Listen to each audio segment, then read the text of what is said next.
มันนี่จะมากินสีดนะพี่น้องเนาะมาเล่นบุญเขาใหม่อยู่เมืองซันไซพี่น้อง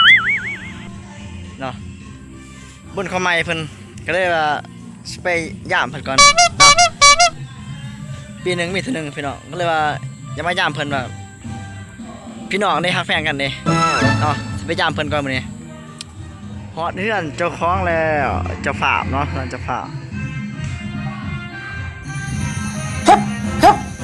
เต้นมันนี่มาเป็นดอกมวนกันเดียวเลยกำลังปิ้งสีดพี่น้องโอ้นึกว่าสีด